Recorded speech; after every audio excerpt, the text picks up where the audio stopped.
ದಕ್ಷಿಣ ಕನ್ನಡ ಜಿಲ್ಲೆಯ ಧರ್ಮಸ್ಥಳ ಗ್ರಾಮದಲ್ಲಿ ನಡೆದಿದೆ ಎನ್ನಲಾದ ಅಸಹಜ ಸಾವಿನ ಕುರಿತು ಪ್ರಕರಣದ ತನಿಖೆಯನ್ನು ರಾಜ್ಯ ಸರ್ಕಾರ 4 ಐಪಿಎಸ್ ಅಧಿಕಾರಿಗಳನ್ನು ಒಳಗೊಂಡ ವಿಶೇಷ ತನಿಖಾ ತಂಡಕ್ಕೆ ವಹಿಸಿದೆ. ರಾಜ್ಯದ ಆಂತರಿಕ ಭದ್ರತಾ ವಿಭಾಗದ ಪೊಲೀಸ್ ಮಹಾನಿರ್ದೇಶಕ ಪ್ರಣವ್ ಮೊಹಂತಿ ಅವರ ನೇತೃತ್ವದ ತಂಡದಲ್ಲಿ ನೇಮಕಾತಿ ವಿಭಾಗದ ಉಪ ಪೊಲೀಸ್ ಮಹಾನಿರೀಕ್ಷಕ ಎಂಎನ್ ಅನುಚೇತ್, ಸಿಎಆರ್ ಕೇಂದ್ರದ ಉಪ ಪೊಲೀಸ್ ಆಯುಕ್ತರಾದ ಸೌಮ್ಯಲತಾ ಮತ್ತು ಆಂತರಿಕ ಭದ್ರತಾ ವಿಭಾಗದ ಪೊಲೀಸ್ ಅಧೀಕ್ಷಕ ಜಿತೇಂದ್ರ ಕುಮಾರ್ ಇದ್ದಾರೆ. ಧರ್ಮಸ್ಥಳ ಗ್ರಾಮದಲ್ಲಿ ನೂರಾರು ಶವಗಳನ್ನು ತಾನು ಹೂತು ಹಾಕಿರುವುದಾಗಿ ವ್ಯಕ್ತಿಯೊಬ್ಬರು ಈಚೆಗೆ ನ್ಯಾಯಾಲಯದಲ್ಲಿ ಹೇಳಿಕೆ ಕೊಟ್ಟಿದ್ದರು. 2 ದಶಕಗಳಲ್ಲಿ ಅತ್ಯಾಚಾರ, ಹತ್ಯೆ ಮತ್ತು ದೌರ್ಜನ್ಯಗಳು ಈ ಭಾಗದಲ್ಲಿ ನಡೆದಿದೆ ಎಂದು ಅವರು ತಿಳಿಸಿದ್ದರು.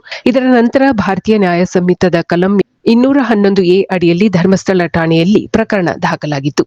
ವ್ಯಕ್ತಿಯ ಹೇಳಿಕೆ ಆಧಾರದಲ್ಲಿ ಸಮಗ್ರ ತನಿಖೆ ನಡೆಯಬೇಕು ಎಂದು ವಿವಿಧ ಕಡೆಗಳಿಂದ ರಾಜ್ಯ ಸರ್ಕಾರದ ಮೇಲೆ ಒತ್ತಾಯ ಬಂದಿತ್ತು.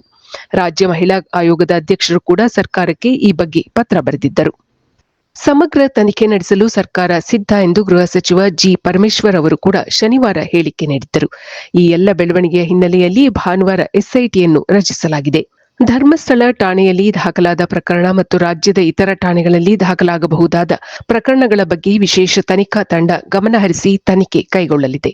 ತನಿಖೆಯ ವರದಿಯನ್ನು ಆದಷ್ಟು ಬೇಗ ಸರ್ಕಾರಕ್ಕೆ ಸಲ್ಲಿಸಬೇಕು ಎಂದು ಆದೇಶದಲ್ಲಿ ಸೂಚಿಸಲಾಗಿದೆ.